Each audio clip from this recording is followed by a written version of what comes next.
He's been called the King of Horror, and it's not just because his last name happens to be King. I'm talking about best-selling author Stephen King, whose latest novel puts a new spin on the idea of the mind healing the body.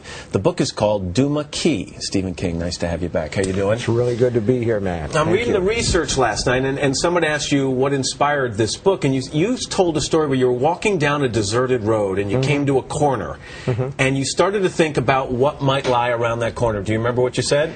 I do, and I'd seen a sign that said, "Caution, children," and I thought, what kind of children do you have to be cautious around? And I started to have these images of rabid kids coming out of the rhododendrons, and it was dusk, and I thought, I'm going to come around this corner and see a couple of little dead children holding hands. And the image was so strong, it sat there in my mind for about 5 years, and every now and then it would come up. But if you leave those things alone, sooner or later the story that they're supposed to be in comes up. A lot of people would have a thought like that, and it wouldn't inspire them to write something. It would just disturb them. Does it ever do that for you? Of course it does. That's when you know it's good. If it's the more disturbing, the better the book. The more disturbing it is. And one of the things that I've discovered in my long career is it's really tough. You can scare the American people, but sometimes it's very tough to gross them out. Maybe it's because of all the news and everything, but there seems to be a real enjoyment of things that are creepy. The book takes place in Florida. Edgar Fremantle is the main character. He's had a bad accident at work. He loses an arm, and some of his mental capacity goes with it. Tell me a little more about him. What do I need to know about him? Edgar was a construction guy who's totally focused on the job. The job is his life. Been married 25 years. Has this accident and comes out of it with the sort of rages that people who suffer head injuries sometimes have. It's rage connected to a loss of memory. And his wife divorces him, and his friend says, "Do you have anything other than your work?" And Edgar says, "Well, I used to draw." And this friend, a doctor, says, "Take it up again. You need hedges. Hedges against the night." Right. What does that mean? Well, Edgar is considering suicide because the pain is bad. His wife is gone, and he really doesn't see any future for him because he can't do his job anymore. And the psychiatrist basically tells him, "You're worth too much money to kill yourself. The insurance company will investigate and you'll get tarred. You have to live. You're too rich to die." And when he takes up this, or reconnects with this creative side of himself, is when the freaky things really start happening, which, without putting you on the couch, I mean, what does it say about your creativity? Is that where strange things happen in your life, too?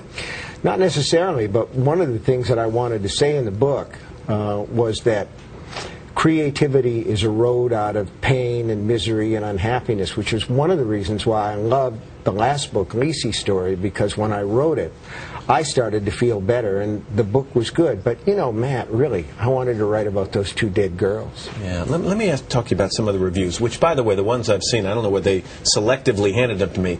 They're amazing.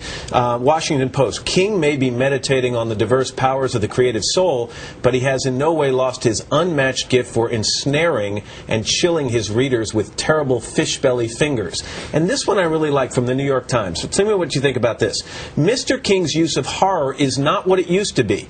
It may still be the impetus for his stories, but it's no longer the foremost reason they're interesting.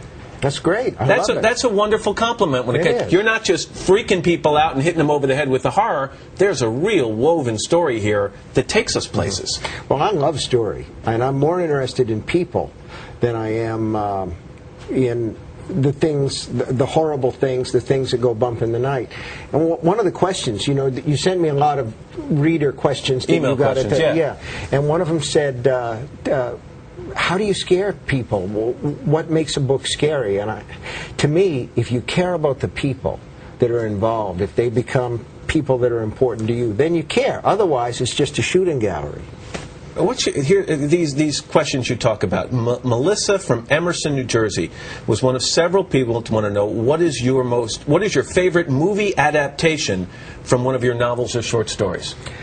I'm I guess I must be easy. There are a lot of them that I like. I like Stand By Me very much. I love Shawshank Redemption. And I like The Mist that came out last year because it was a really hard-edged. It's kind of a prequel to Cloverfield. All right, how about this one? This is from Kimberly from Orlando, and she asked, out of all your characters, which one has the most of you in it? Which one could you most easily step into?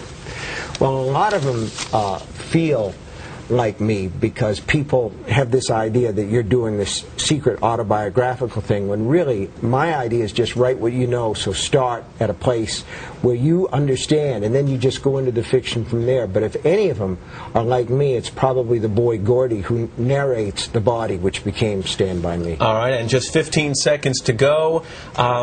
If after your death, this is Randy from Mesa, Arizona, after your death you knew that only one of your stories would be remembered, which one would you want it to be? A little morbid, but that's all right. Morbidity is my life. There's a story called The Reach, which really is like Maine, the Maine that I grew up in, and people that I know. So that's the one. And you got me out on time. Duma Key is the book. Stephen, nice to have you here. We're back after your local news.